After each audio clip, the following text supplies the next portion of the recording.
The ruling establishment has a lot of, they will stop at nothing to complete their toolkit of control, right? So one of the things that has been missing from the toolkit of total control has been quarantines and curfews, right? Mm-hmm. So now, welcome to the new world in America, where to get on a bus, to go through a subway station, if you think that the procedures at the TSA are onerous, right? Guess this is coming to a bus depot near you. It's a more invasive way, and the ruling class needs this because, let me say, if the ruling class ever saw wide-scale civil unrest, you'd see an Ebola outbreak in America right away. Okay, so this is, what you see is that Ebola is another tool in the toolbox of the ruling class control. Yeah, to keep down absolutely, repression. positively, 100%. This is a tool. Right. Ebola doesn't just magically start spreading. Mm-hmm. And then we have this doctors that come back here. The white people, of course, live. Mm-hmm. You know, the two whites who got it survived. All the black people that get it die. Right? It's very possible that these one of these NGOs over there is going around with a veil of Ebola or spreading it from a small plane onto villages. The point is to get hundreds of thousands of people infected with it and create the next phase of control. Now, one of the things I'd like to show to back up my my claims here. Here's a document from the Rockefeller Foundation. Rockefeller Foundation, right there. You can zoom in on that, where my finger is. It's called Scenarios for the Future International Development, the Rockefeller Foundation. All right? Okay, let's take a look at what they're saying here. This is something like a 50, 60-page document. I'd like you to go to page 18, if you can look at this up on the internet, but I'll read it off to you. It's called lockstep, lockstep. And this is a phrase that I used right after 2001 when I saw the entire system of the United States, including the population, were in lockstep. So the Congress went along, and yes, it was Osama bin Laden, and the people waved their flag and said, I hate, hate, hate, hate, and everything was in lockstep. Well, in 2010, they published this, Rockefeller Foundation, and here's what they're saying. They're saying that they call it a scenario. These are scenario narratives, and they speak about it in the past tense. So they put out this scenario, lockstep. A world of tighter, top-down government control and more authoritarian leadership with limited innovation and growing citizen pushback. Okay, I'll read a little bit of it. In 2012, the pandemic that the world had been anticipating for years, nobody was anticipating a pandemic, finally hit. Unlike 2009's H1N1, this new influenza strain originating from wild geese, they use some scenario, but this is Ebola they're talking about. Go ahead. Even the most pandemic-prepared nations were quickly overwhelmed when the virus streaked around the world, infecting nearly 20% of the global population and killing 8 million in just 7 months, the majority of them healthy young adults. The pandemic also had a deadly effect on economies. You can see the agenda.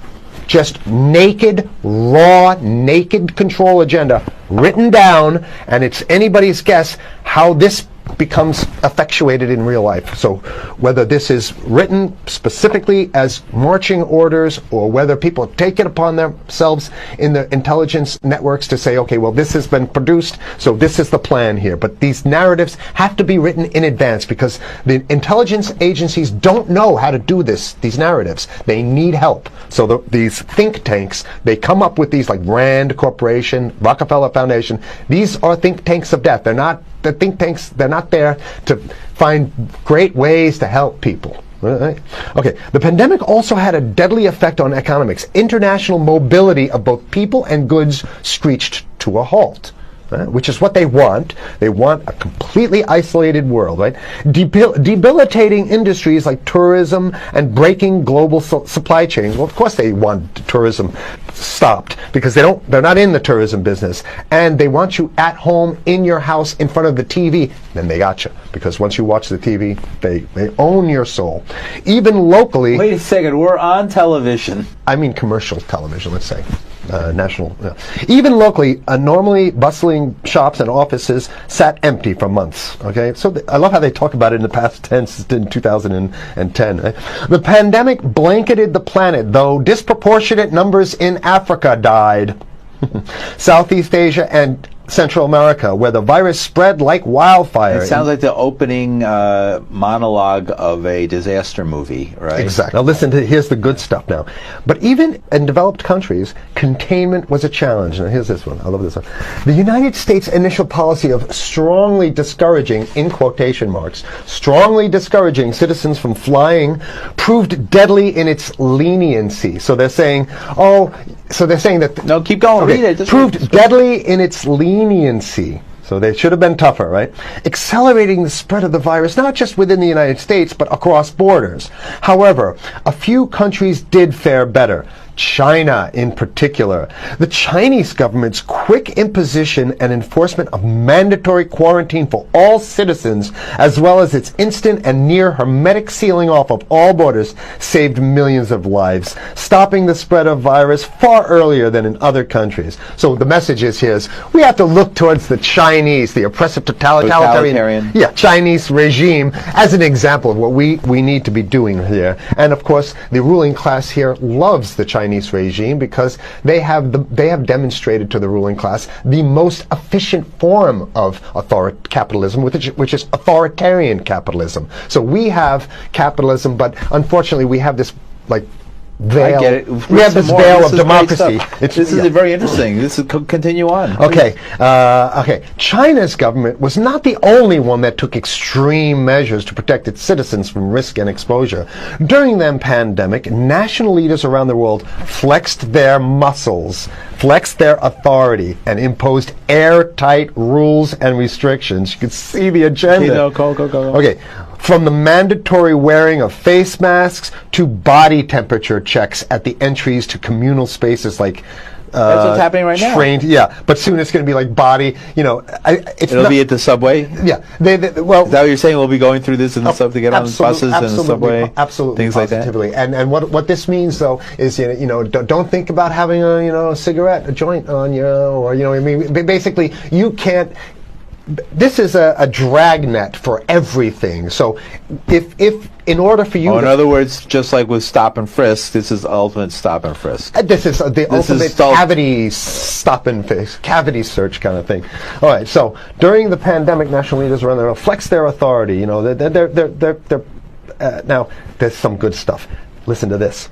And even supermarkets, they want body checks at supermarkets. Okay, so basically what they're saying is they're building a system where every move you make, you got to go through them. You can't get food. Well, how about if you go to the farmer's market? Right. Here's the good stuff now. I mean, it just keeps getting better.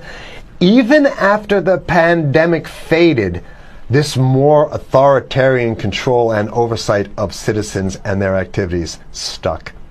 And even intensified. That's the whole point. So they're going to get rid of... Did that happen already with 9/11? Of course. 9/11 was how many? 14 years ago, and we still have all these draconian rules. So they're going to put the body cavity USA searches Patriot in. And all That's right. Stuff. So in order to get to the supermarket, you got to have a body cavity search, and then when there's no more Ebola, well, you know what? We kind of like this way because we have a complete infrastructure of a control grid.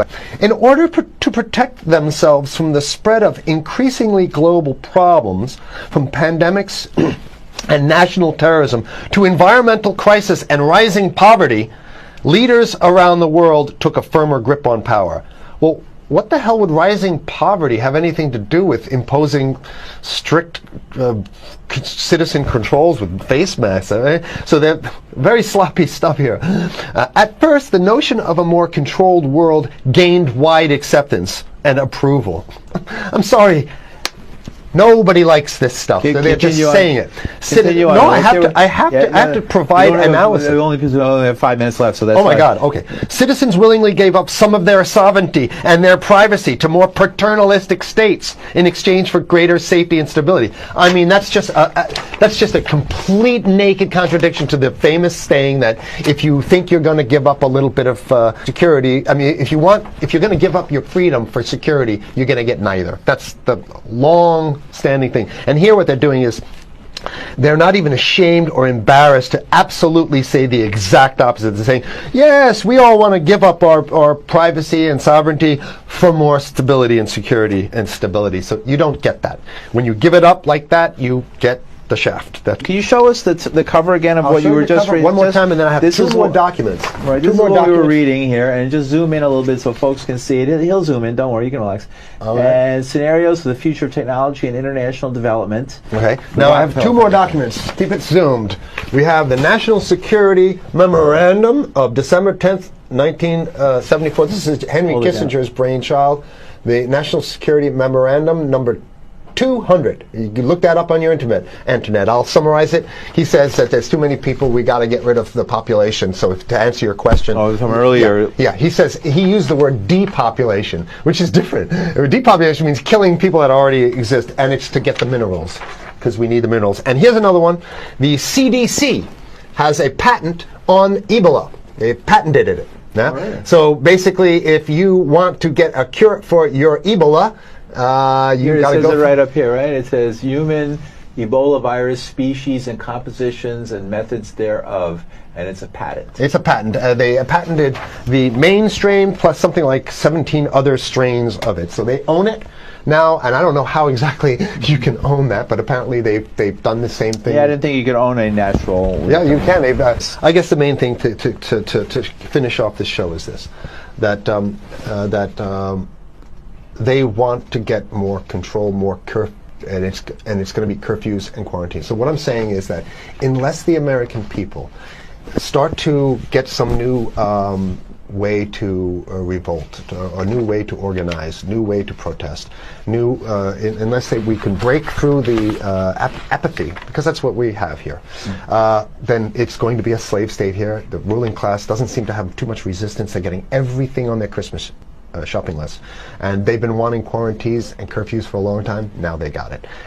And if you want to live in a world where you're tricked into all this stuff because it's for your safety, right? And if you want to have a probe and make sure you got to check your pockets, make sure you don't have anything incriminating on you before you go out, and when you step out of your house, you want some police there to monitor and see what you're doing. If that's the world you want to live in, be apathetic, don't do anything. You're going to get that world very soon. It's coming your way, definitely. Mm-hmm. Yeah. So what should people do? What's the hope? You have 30 seconds. To wake up, learn about it, and go fight these bastards in Washington. They're easy to beat. If we can just organize, we can beat them. It's simple. They're weak, and there's so few of them.